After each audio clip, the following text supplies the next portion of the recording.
Okay, we're live, everyone. Wednesday, the 6th of December. This is the Celtic Way morning briefing on the day of Celtic versus Hibernian. That's why we're all even more up for it than normal, because we've got a game to look forward to tonight for all of you, in the morning for me. But it's an exciting one as well. I think we're obviously going to chat a bit about the game. There's some transfer stuff as well. One name in particular that came out late last night, so we can have a wee chat about that, and anything else that comes up. How are you getting on, Ryan? Yeah, things are good. Looking forward to talking about Celtic once again. It's always a bit more exciting when it's a match day, when you've got a game to look forward to. And I always look forward to Celtic v Hibs anyway. I think there's a wee tiny bit of a rivalry that go between the two sides. I've got pals that are Hibs fans, so there's always a bit of to and fro with Celtic and Hibs. So I'm looking forward to it tonight. Should be a good one at home. Share those feelings, Tony. It's going to be hopefully quite a good game, quite an open game. Game day always gets the blood stirring, doesn't it? When you wake up and it's game day, there's just a different feel to your day, and even better, you get to talk about it. And as you say, transfer targets as well, persons of interest, as I call them, all that kind of stuff. So yeah, it's just, you always look forward to Celtic playing.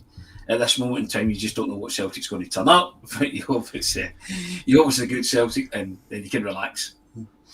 Yeah, hopefully that's the case tonight. Right, we'll maybe start on the transfer stuff and just have a wee chat about that. Michael's already bringing it up. First of all, this video is brought to you by MPH Group, Scotland's award-winning family-run all-trade specialist covering mainland Scotland.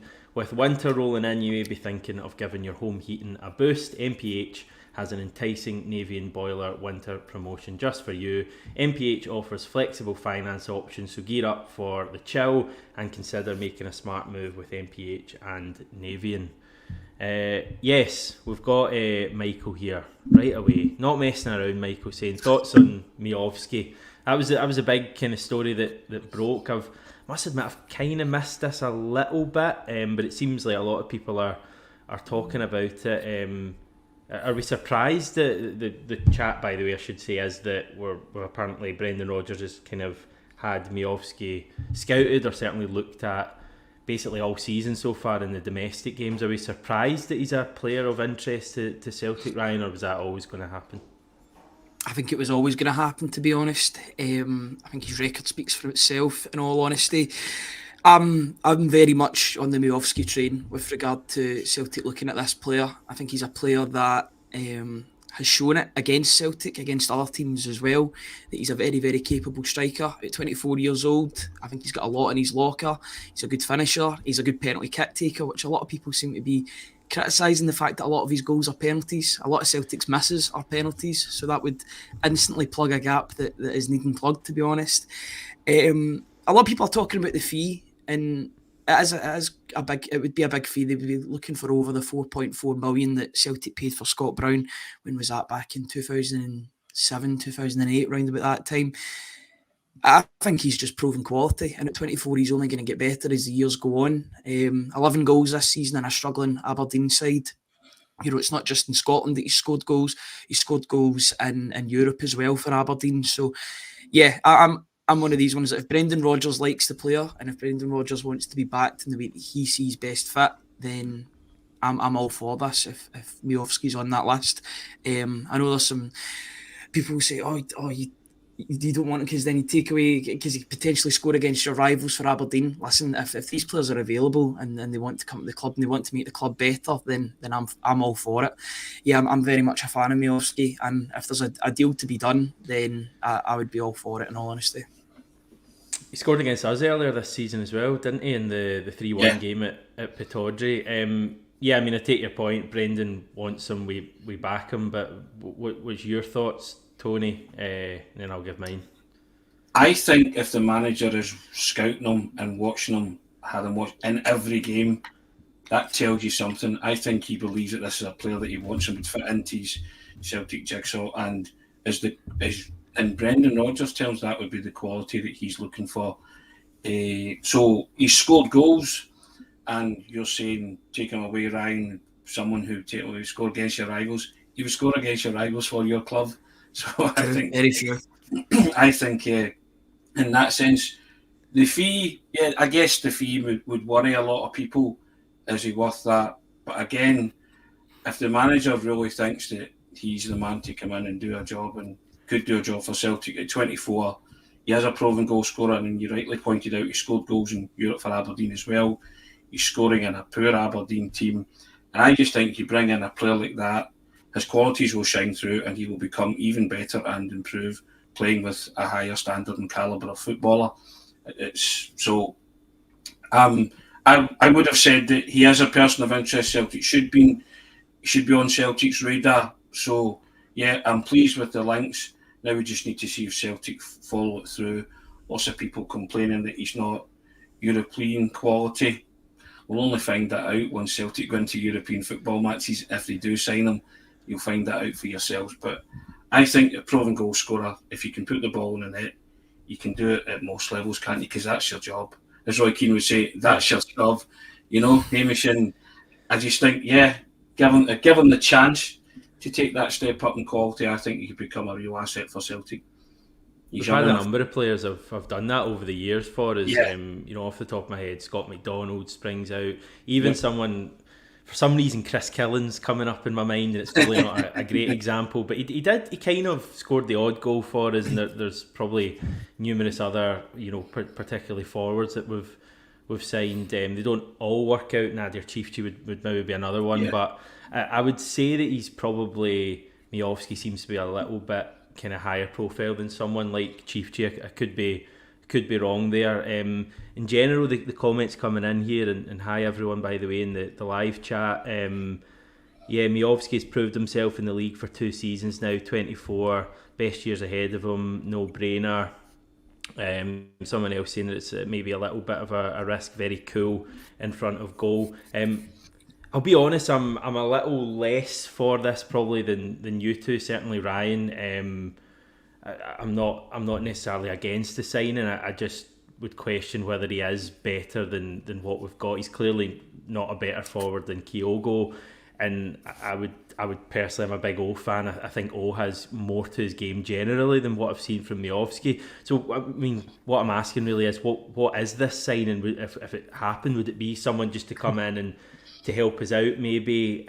Obviously the Asian Cup, there's a bit of an issue there, and then kind of see how it goes, Tony, and as you say, maybe he does, you know, impresses more than we'd even expect, and suddenly becomes a first team player.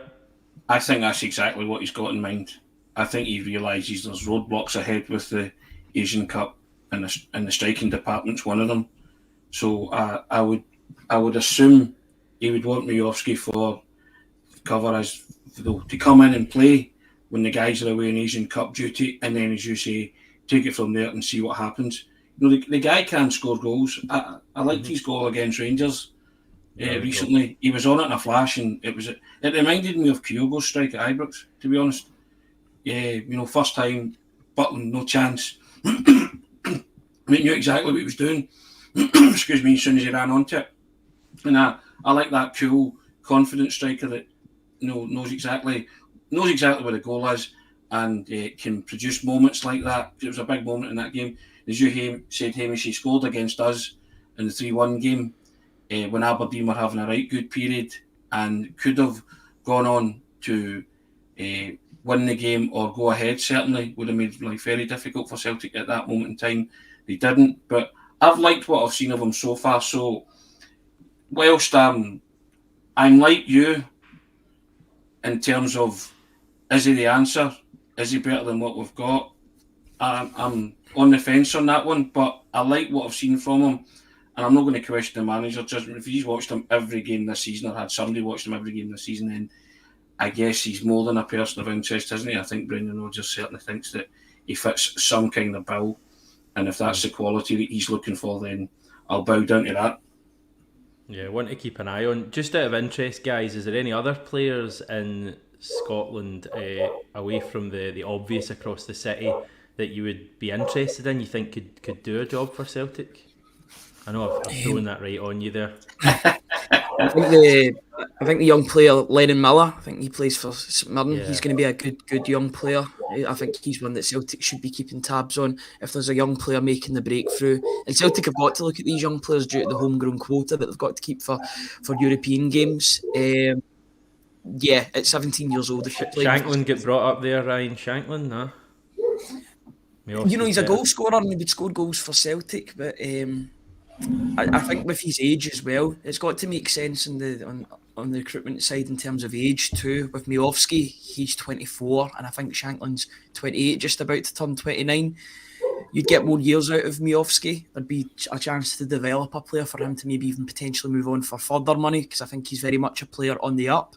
I'm not sure. I mean, I do like Shanklin as a player. I think he's a really intelligent striker that's really sort of came to the fore in terms of the Premiership. There was always that talk of he could do it in the Championship. He could score a barrel load of goals in League One and Championship, but could he do it in the Premiership?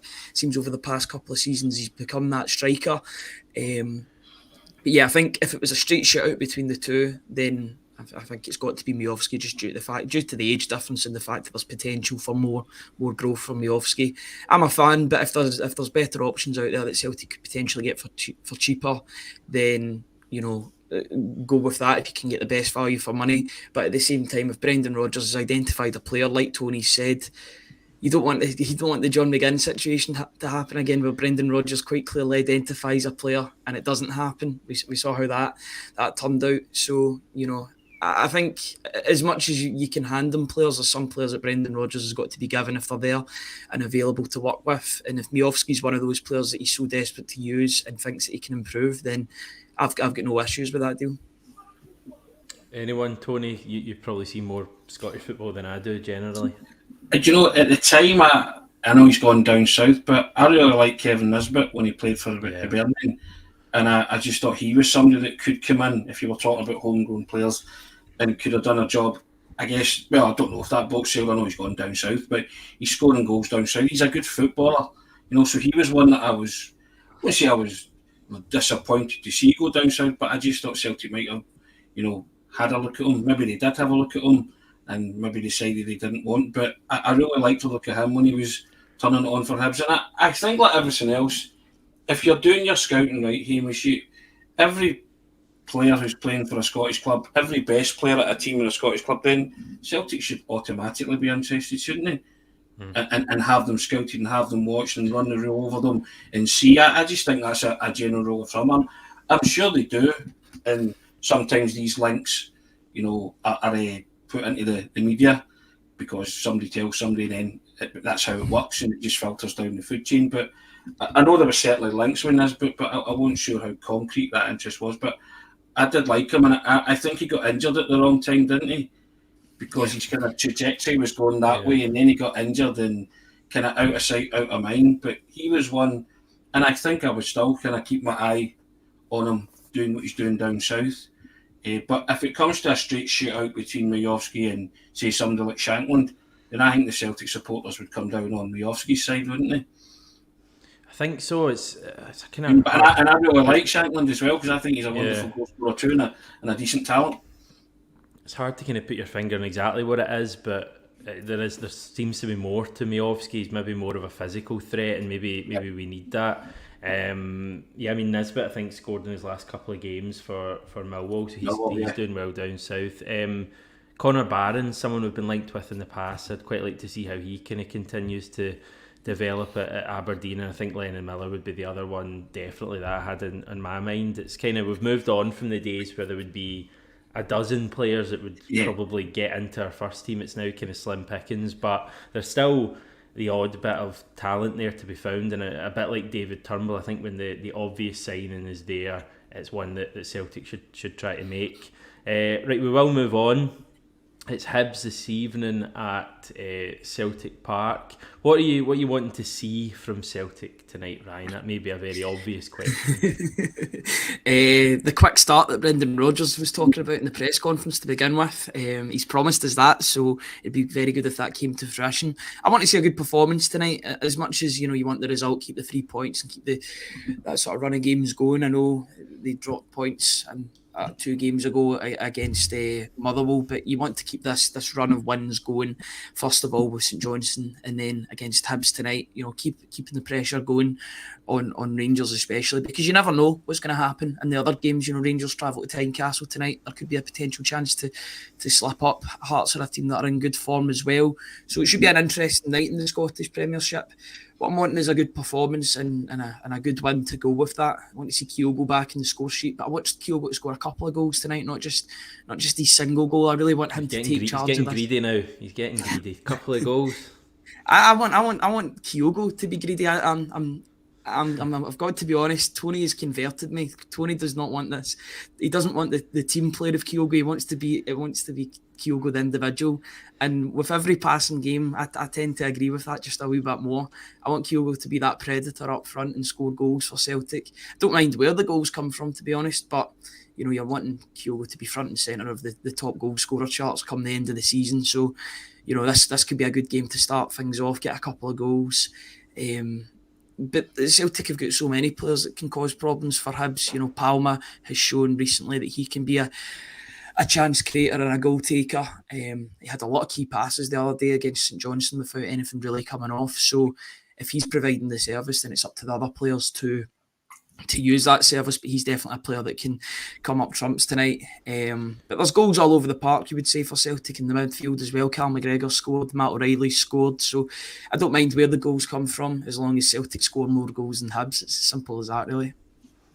Yes, that would be nice. I take your point about the fast start. I think that's what we all want to see. The one thing I would say, and I don't know if you guys agree, we do tend to actually start games really quick, and by that I'm talking about the very start of the match, like the first few minutes, first 5 minutes. Celtic are usually really quite good. It's then what happens. It's like the theme this season has been, it's kind of been the 10-minute to half time, and we've kind of seemed to drop off a bit. So I think for me it's like, I'm happy if they kind of ease themselves. Don't get me wrong, I really want a fast start, but if they ease themselves in the first 5 minutes, but then I just want to see us not really kind of hit a lull in that first half, because I just feel like a lot of first halves have passed us by so far this season, and I don't know for sure, but the amount of 0-0s we've had at half time, I would say would be certainly higher than previous seasons. So that's what I want to see. I want to see a really, really strong first half. I want us to be, a goal, maybe even a couple of goals up, and then really kind of take the pressure off a little bit. I really want to see a big reaction from the first half at the weekend, and hopefully see a few new players in the starting lineup too, Tony. I want those words to be ringing in the players' ears when they take to the park, knowing that they upset the manager and he read the riot act at half time, taking that with you as fuel to say, right, let's get in about it from the start. I want to see Iwata starting, and I want to see Mikey Johnson starting, because I think they two certainly deserve it. And Defoe started as well. I wouldn't be averse to that, Hamish. We spoke about that on Monday, didn't we? But I just don't see him, because I think he wants Kyogo. I think he would prefer Kyogo to sort of play through this lull, and as Ryan says, get on the score sheet and get back to doing what he does best. But certainly a quick start. And ironically, the manager said he did a good first 5 minutes at McDermott Park, didn't he? That's what I mean. He created a chance. Yeah. And they did, because they cut them open, I think, in the first attack. And you're thinking, oh, they're up for it here. And then nothing. It just went dead. And so, and I think Celtic benefit from that. I think the crowd also lift them as well when they have a quick start. And you've seen before, if they can score in the first 5 or 10 minutes, just lifts everybody. But I think the players will have a point to prove, Hamish, on tonight. There will be that reaction, I think, from the backlash that they got from Brendan Rodgers, because that's, again, it's the first time he said he's ever had to speak to them like that, hopefully the last. And I think if you're a player, you take that to heart, don't you? You say, right, that's not going to happen again. I want to play my part in atoning for that and make it better. And I think the Celtic players will come out the traps quickly. That's not to say they'll score in that first 5 or 10 minutes, but I think they'll certainly be very upbeat and a high tempo to Celtic start tonight against Hibernian. And again, I've been quite impressed with Hibernian, the way they've set up since Nick Montgomery came in. And the form team, they've won their last 3 Scottish Premiership games. So again, this is a stern test for Celtic, and they're going to have to work hard to win the points tonight. But yeah, I'm looking forward to hopefully seeing Iwata and Johnston in that starting lineup, and Kyogo probably up front as well.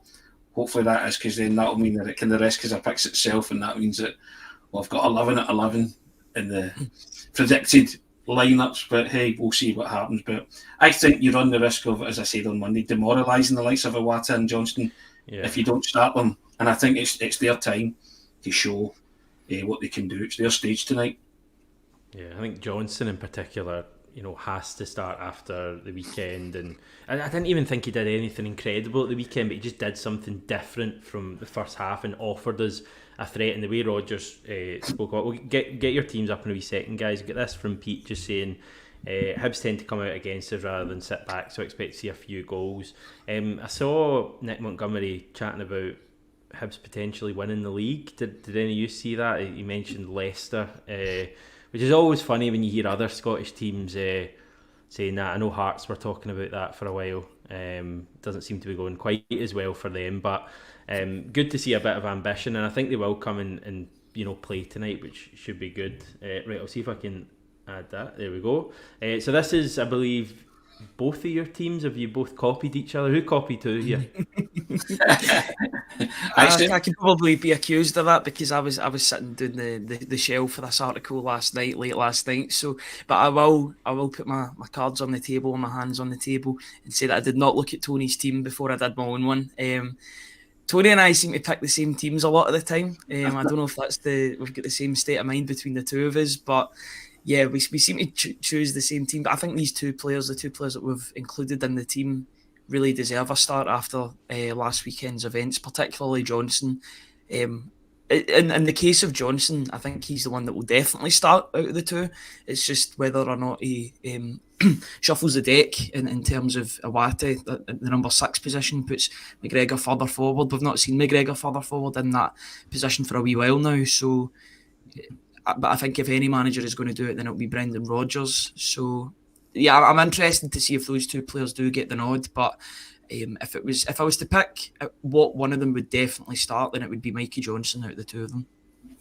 Yeah, I agree. I think he has to start. How close were you to putting ON, Tony? It was a toss-up, Hamish, I have to say, because I quite like you. I think the big man's got some attributes there, and it's.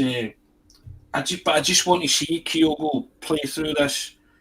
I just, you need him to score, don't you? And just get back in the saddle, as they say. But it was I wrestled with it, because I thought O made a contribution on Sunday again, like you say. Not outstanding contribution, but Celtic won the game because of the likes of O and Iwata and Johnston, and what they did gave them real forward and attacking impetus. So I reckon if he keeps making an impact like that, and if Kyogo continues not to score, then he will get the nod to start sooner rather than later in one of these games over the festive period. And also Kyogo, well, both of them will be going away to the Asian Cup, I suppose, so that's fair enough. But I was tempted to start him. Let's put it that way, very tempted, but I stuck with Kyogo because everybody loves Kyogo, don't they? And they just hate what's happening with him just now. And I get back to it, have to play to his strengths, get the ball to him in the areas where it matters. He'll hurt teams. This 30 yards from goal, link up play, man. I'm not having it, but the manager seems to want me to play that. So, you know what I'm like. Strikers are selfish in that way, but they're selfish for a reason, because when they're selfish and they score goals, it helps the team. And that's how they become team players. So just let him do what he does best and unleash him in the 12 yards from the opposition's goal. That's when he's most effective. Let's put it that way. Yeah, you may be wondering watching this what Kyogo's record that we're talking about is 1 goal in his last 8 matches, and that was in the 6-0 win over Aberdeen. And I think that's the longest fallow period, isn't it? Because he's gone 3 games. So he's gone 3 games without scoring, and they've been kind of pretty full games. 84 minutes against St Johnstone, full match in Rome. 66 against Motherwell. So I mean, it's not a great run he's on at the moment. I'm trying to think, is he he getting chances? Is he missing chances, or is he just not getting chances? I mean, how concerned are we? Personally, I just want to say that I would probably have ON tonight. Nothing, as I say, I love Kyogo. I just think O has earned it, and I don't think anyone should be undroppable. And if we're saying about Mikey Johnson, I think O played just as big a part as Mikey Johnson at the weekend, and I think it's about making a bit of a point tonight. And I expect Rodgers to do it with Johnson. I'm less sure about O, but I would have both, starting tonight. And I think O would do well. But I'm not massively worried if Kyogo's in the team. I really hope he gets his goal tonight, because you know what it's like with strikers. If they don't get that goal, it kind of goes on and on. But I mean, should we be concerned at all, or is it just a wee period? I think this happened last season as well, didn't it? Before the winter break for the World Cup, he had this bit of a barren spell where nothing could go in the back of the net for him. But he's one of these players that you're worried in case you don't play him, because then if you have him on the pitch, this always seems to happen. When O came on the other day, there was a chance that he had that he missed, that I was like, oh, Kyogo would score that if he was there in that position. And you're like, why are they not making that chance when Kyogo's there? Because I think it's 50-50. Yes, Kyogo scored them good chances. You think of the chance in the first minute that he put just over the bar, but it's a lack of service as well. He doesn't seem to be getting a lot of chances a game, so when they do come along to him, he needs to take them. The big chance was against Mitov in the second half of the game, the one that he made the outstretched leg save. That's a goal that if he lifts, and I think a player in better confidence would score that. Kyogo a couple of months ago would have probably scored that, would have just lifted it over the goalkeeper and in the back of the net. He's clearly thinking too much about what he's doing rather than letting his game happen naturally and authentically. If O was to be in the starting lineup tonight, I would have no issue with it whatsoever. I think the one way in which that goal would have been better at the weekend from James Forrest would have been if he'd squared it to O, because he's the one that starts off the goal. I know James Forrest gets the clearance defensively, but O wins that 50-50 in the middle of the park that allows Awata to run forward. I think it would have been a perfect finish to get a great start for O in that move. But I don't have any issue. I think either player, regardless of who starts tonight, will do the business for Celtic if they're given the opportunities to strike. You look at the two goals that O scored against Aberdeen. If he can replicate that, then I don't think anybody would be complaining. I'm fine with either or, to be honest. I just went with Kyogo because he's Celtic's main striker, and maybe they don't want to change the team about too much. But yeah, I'd be fine. Basically, what I'm trying to say in a shorter way is I don't mind who starts up front as long as they take their chances and in turn win Celtic the game. Yeah, we'll find out at 6:30 what Brendan has gone with. It will be interesting. Do we know much about Hibernian? Have we seen much of them recently? I'm just looking at their team from the weekend, and they do have players who could hurt us tonight. I think Martin Boyle is probably one of the better players in Scotland in terms of his pace in behind and his quality. Dylan Vente, is it the forward they signed in the summer, kind of scores goals. He scored at the weekend, and even just that midfield with Newell and Levitt, two really talented kind of technicians. So I think it should be a good game tonight. Like, I'm looking forward to it, and hopefully them kind of coming out a little bit gives us maybe a wee bit more space in behind. I know that I think it was one of Montgomery's first games was at Ibrox, and they were really open and they kind of got hit a few times in behind. And I think we played them the week after at Easter Road, and he was a bit more defensive. They could maybe even have won that game with that big Boyle chance. But do you think it'll be more of the same from that last Easter Road game, or could he go even more defensive, Tony? I don't think he'll go defensive because I think they're on a 3-game winning streak. So I think he'll think that Celtic, there's a vulnerability there, especially from set pieces. They'll try and play on that. And Hibs like to play football. I think you're right, it'll be a good football match. Usually Hibs come out to play, so you're hoping that. But again, they got a caning at Ibrox, didn't they? And then went more defensive against Celtic and still created a match-winning chance, which they failed to take. Both teams did that day. James Forrest hit the bar as well. So honours even, I guess, was a fair result because neither team did enough to win it or lose it, let's be honest. So, but I'm fully expecting maybe them to come and have a go.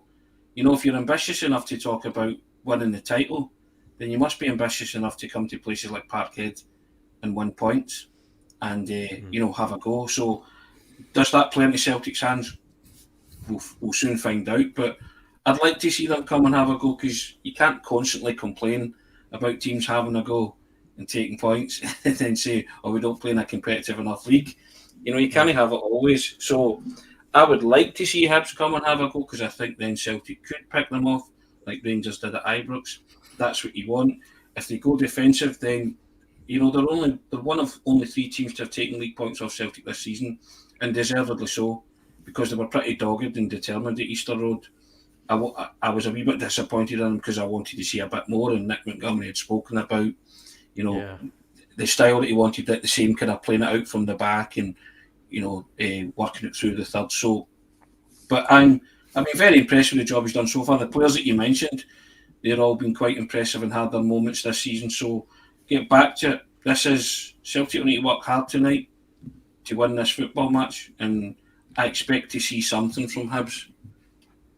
Yeah, it should be, as I keep saying, should be an enjoyable game.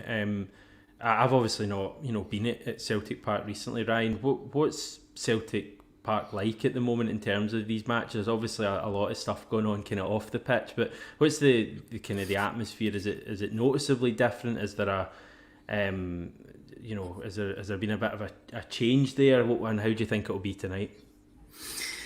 It's a bit less of an atmosphere. The fact that you don't have the 2 singing groups making noise, which in turn hurts the atmosphere. I've talked about it at length on this podcast, saying it's a bit of a sideshow that needs to be sorted one way or the other. Fans need to be in the know with regard to what's happening with the fans. I know other fans could step up and do the singing on behalf of them, and that's tried to be the case in some of the games. Like there'll be individual wee portions of supporters singing, but it never really leads to anything bar maybe a couple of seconds of singing.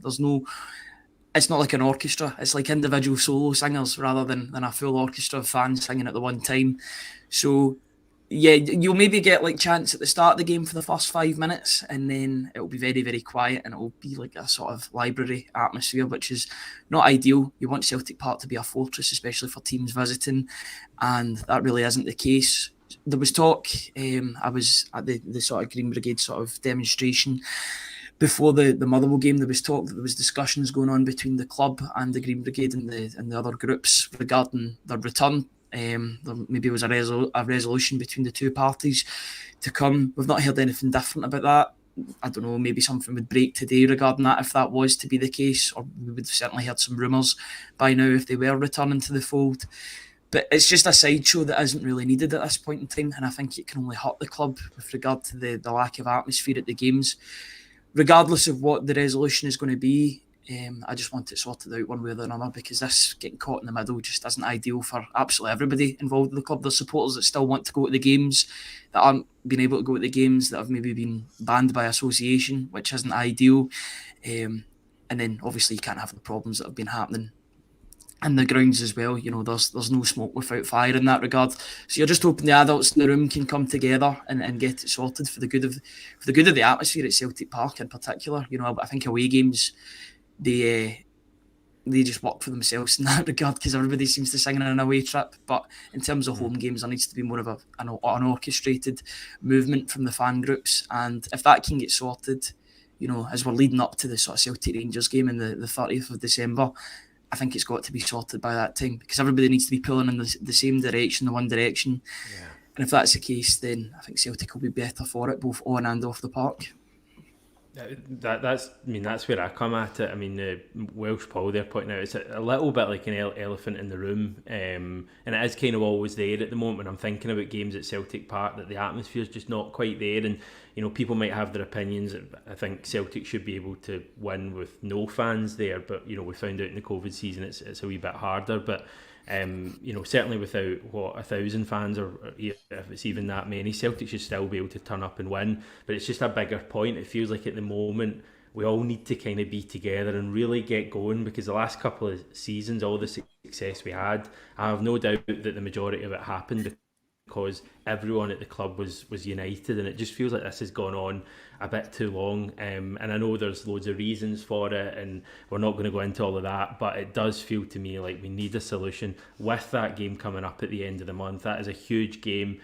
if we keep winning, you could almost be looking at, that being, a real game to put us maybe far clear of our rivals and almost untouchable. I don't know, that might be too soon to say that. I'm regretting saying that already, but we'll address it when we come to it. But my I can overall see you point is reversing a wee bit when you were saying that. I knew what you were trying to say. I've got prior for bad predictions, let's just say, so we'll move on from that. But my overall point, Tony, is we need everyone singing from the same hymn sheet, which is fitting.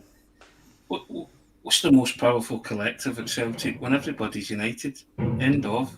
You say, you saw it for yourself. The 2 seasons the Australian man was at the helm, and it was just wonderful to watch, wasn't it? Everybody was on the same page. Players, manager, board, fans. It was wonderful, a joy to watch. Don't need this sideshow. And like you, I want the Green Brigade back, certainly in time for the game on the 30th of December. I think it's imperative that they come back. I think there has to be an adult discussion about this. An adult discussion. And as you say, there's all sorts of toing and froing as to why the events have happened. Let's just sit down, thrash out a solution, get everybody back on side, and let's do what we do best. We're a powerful force when we're all united and doing the right things and getting behind the manager, getting behind the team. And I was more interested in Ryan doing his Andre Previn, conducting being the leader of the orchestra. Andre Previn's a Celtic Dar reference, go check it out. You know what I mean? Just click in Morecambe and Wise and Andre Previn. The classic, I'm playing all the right notes, but not necessarily in the right order. There you go. Do you notice how confused cases you're getting here? I did. I always like to explain it, but yeah. I'm like you. I'm like both of you. You just want a resolution to this quite quickly, don't you? And then we can all move on and get behind the team. And as you say, Hamish, maybe I would have said, extend the lead at the top of the table. Yeah.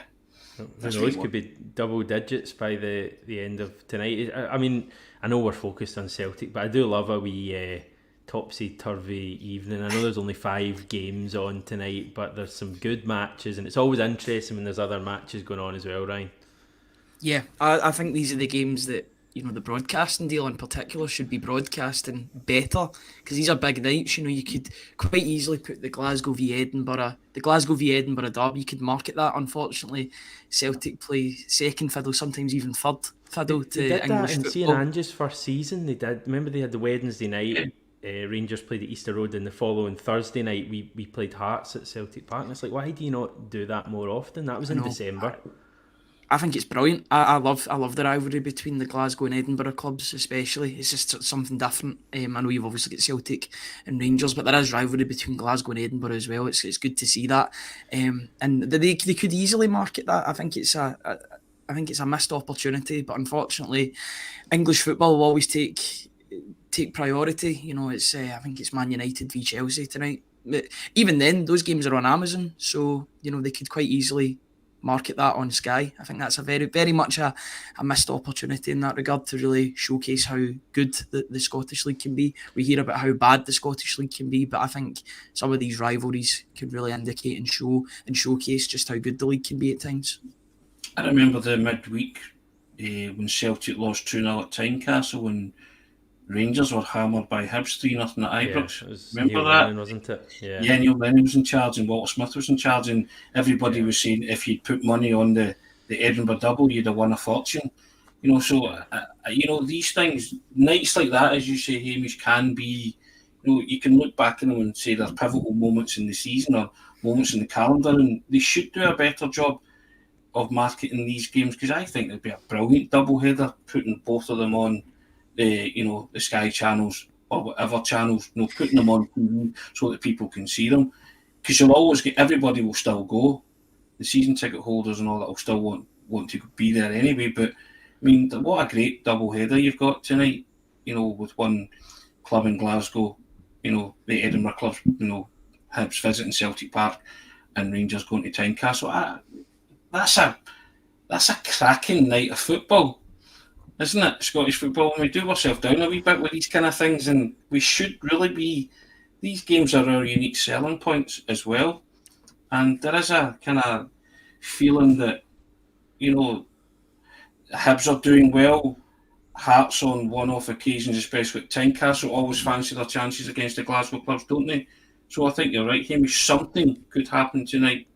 I'm not saying it's at Tynecastle because it could well happen at Celtic Park as well, but it's that anticipation of it, isn't it? And you're watching your own game, but you're also conscious of what's happening elsewhere too. Yeah, that's what it's all about. How cold is it, guys? Not to bring that up. I've seen people saying it's pretty cold. Yeah. It's in the minus like a couple of nights. Hopefully it won't be the case tonight. Hopefully it's nice enough to even sit in. I always feel that you get warmed up going to the football anyway. Once you're sitting at your seat, everybody warms each other up, it seems. But yeah, walking to and from the game, it's been pretty cold the past couple of times. That Motherwell game in particular was really, really cold. Doing the pre-match outside the ground just after the Green Brigade's demonstration was a very, very cold one. I was sitting on one of those benches just across from Celtic Park in the Velodrome, and it was very, very cold, that is for sure. Hopefully it's a wee bit warmer tonight, though I'm not too sure it will be. I tell you what, we would need one of those Ian Wright jackets. Have you seen that picture of Ian Wright? the sleeping bag that he was wearing at that game recently. I mean, that's a massive jacket. I want one of them for this weather. I don't know. I've seen the images, and I don't know what's real anymore, because I've seen like doctored images where the jacket is clearly they're taking the pee with it, but I don't know if I don't know to what extent it was actually that size or what, but it was clearly we could do with that. And people asking, by the way, we're a bit warmer here, but I cracked that on Monday. So final points, guys. Anything else you want to get off your chest about the game tonight or Celtic in general? I'm having a wee think. The timing of the Bucky Thistle game leaves a lot to be desired, I would say, especially for 4 o'clock on a Sunday, which is not ideal for people that are coming from Murray down to the game on a Sunday afternoon. Obviously, it's been picked for the TV, which means that Bucky Thistle probably get even more of a payday with regard to sponsors' rights and all of that, as well as their payday that they'll get for playing at Celtic Park. But I don't think the fans have been looked at first with regard to that one for sure. I had a wee look. It's 3 hours and 50 minutes from Murray to Glasgow and back, so that's a very long trip for those fans. I'm sure a lot of them won't be caring because it'll be their big day out and they're playing against Celtic at Celtic Park. But yeah, I think it was an interesting time that was given for that game, to be honest. It was always going to get picked for the TV, I reckon, especially just due to the Highland League versus the Scottish Premiership. So I can see why it's been done, but at the same time, I think a better time could have been sorted for the two teams for sure. They should have had their moment on a Saturday, I think, for that game. Make it one of Saturday night. We'll make it one of the live Saturday games, and let them kind of rest their hangovers on the Sunday type thing, So it's because it's a wonderful occasion. I mean, I can remember when Celtic played Inverness Thistle in '85. Paul McStay got his one and only hat trick for Celtic, and I was at that. And Les Fridge played in goal for Inverness Thistle. So it's a massive day for these clubs, and that was 3 o'clock on Saturday when football was great and all that kind of stuff, playing the Hovis tune in the background. But I think they could have organised it a bit better for Bucky Thistle and let them have their day on the Saturday rather than the Sunday. I get TV and all that, but there's TV games on the Saturday, isn't there?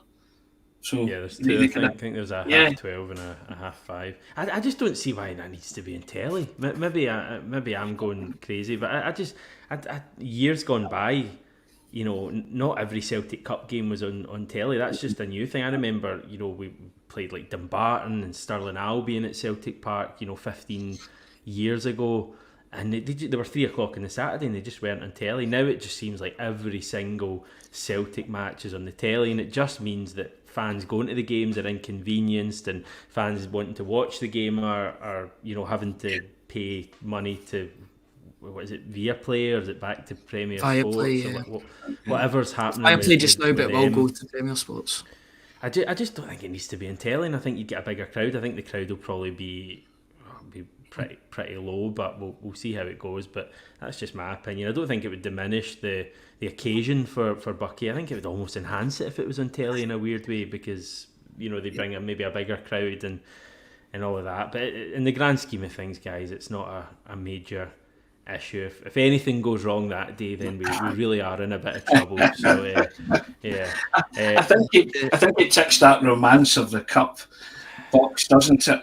That they like to dredge out every year. The romance of the Scottish Cup. They did it last year when Darvel beat Aberdeen, didn't they? So they always want to be there in the hope that there is some kind of shocker like that.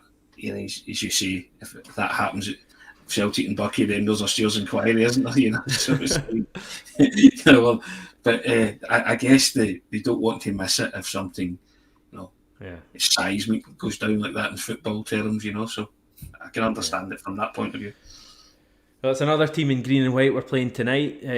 Looking forward to it. Hopefully 3 more points, and hopefully a really kind of positive performance as well. And I'd really like if players like Mikey Johnson come into the team, I'd really like to see them kick on, and hopefully tomorrow we can be talking about even more positivity. Right, we'll head off now. Thanks everyone for tuning in live once again. Almost 400 of you, really appreciated, and everyone who watches afterwards as well. And we'll speak to you soon.